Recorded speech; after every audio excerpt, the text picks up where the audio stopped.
Nah, sore-sore gini aku coba review aja deh ya. Review deck tarot yang paling sering aku gunakan. Nah, buat teman-teman yang pernah reading di aku, pernah private reading, sebenarnya udah nggak asing lagi nih kalau lihat deck tarot yang seperti ini. Ini termasuk deck yang sering banget aku gunakan, yaitu Tarot of the Divine ya. Nih, seperti ini. Tuh. Aku pakai deck ini tuh udah lama banget deh. Cuman memang belum sempet di review, belum sempet apa ya. Waktu itu juga nggak sempet bikin first impressionnya. Aku biasanya memang deck tarot itu aku paling suka sebenarnya taruh di dalam pouch. Jadi aku bukan tipe yang suka taruh kartu tarot itu di dalam kemasan aslinya gitu. Biasanya semua kartu tarot yang aku punya pasti aku sudah siapkan pouch ya. Ini setiap pembeliannya ini nggak ada pouchnya sih, cuman pouchnya aku siapkan sendiri. Nah, ini deck tarotnya seperti ini. Nih, kalau teman-teman lihat ini pemakaiannya sudah lama banget dan termasuk paling sering ya, deck tarot yang paling sering aku pakai.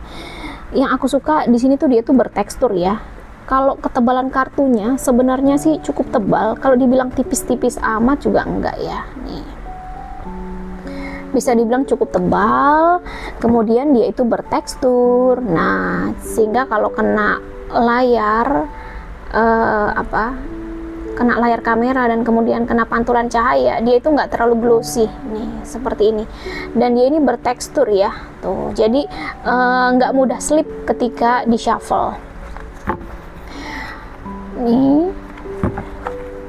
Nah, biasanya kalau deck lain dia ada tambahan kartu ya. Kalau yang ini enggak. Kalau yang Tarot of the Divine ini dia tetap ya kartunya. Jadi biasanya kan memang ada deck tarot lain kayak waktu itu yang Wandering Star. Wandering Star yang aku punya itu memang dia ada tambahan kartu, tapi kalau ini seingatku sih enggak sih.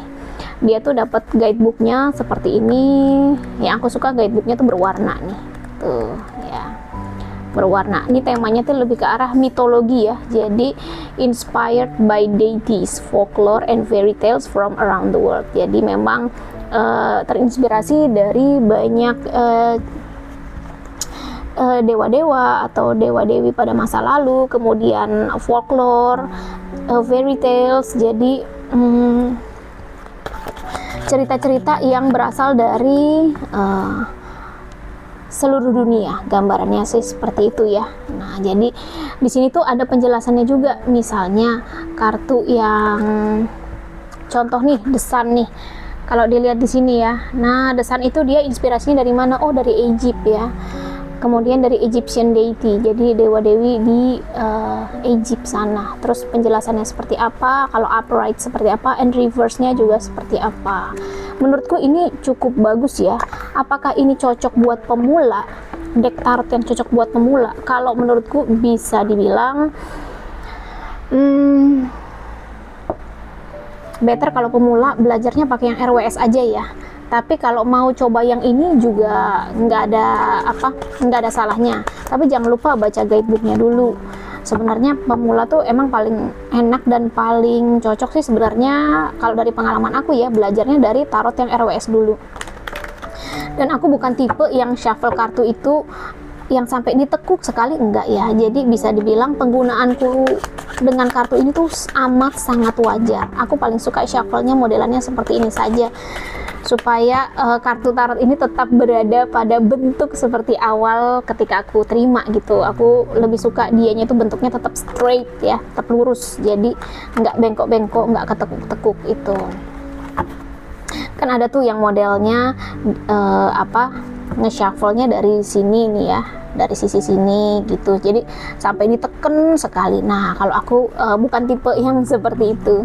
Jadi memang jika digunakan dengan dengan baik, tidak terlalu ditekan dan lain-lain, sebenarnya bentuk kartu tarotnya masih akan tetap bagus ya, masih akan tetap bagus.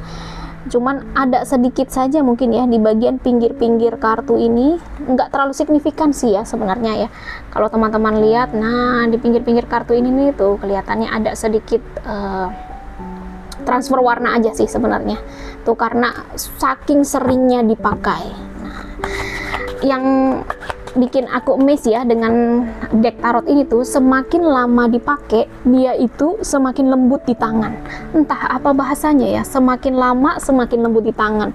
Jadi dia itu kayak pada saat dipakai itu nggak kaku-kaku amat, tapi juga nggak nekuk-nekuk amat. Mungkin karena teksturnya ini juga ya, jadi membuat dia tidak licin, dan juga tuh semakin lama dipakai tuh semakin lembut gitu rasanya di tangan. Inilah yang membuat aku tuh suka pakai deck ini sebenarnya, selain memang desainnya juga colorful ya. Nah, desainnya dia juga colorful di sini tuh. Ini teman-teman udah pasti tahu lah ya, banyak nih di TikTok juga banyak nih yang jual seperti ini tuh. Desainnya dia memang colorful, menarik. Nah, cuman kayak misalnya The Devil nih.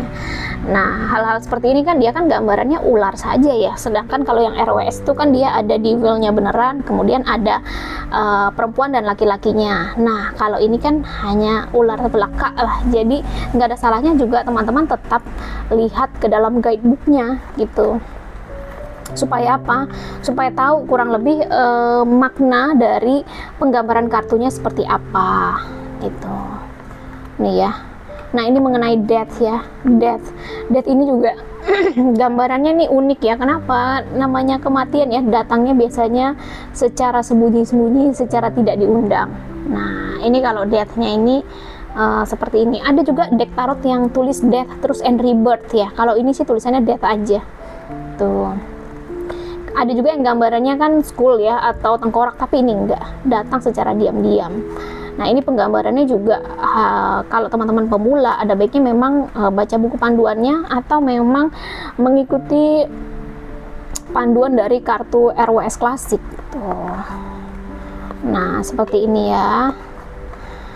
Oke deh ya, segitu dulu review dari aku. Bisa dibilang merupakan deck tarot yang paling sering aku pakai untuk pembacaan, baik itu di live TikTok maupun secara private reading. Nah, buat teman-teman yang mau private seperti biasa ya, langsung aja DM. Thank you semuanya.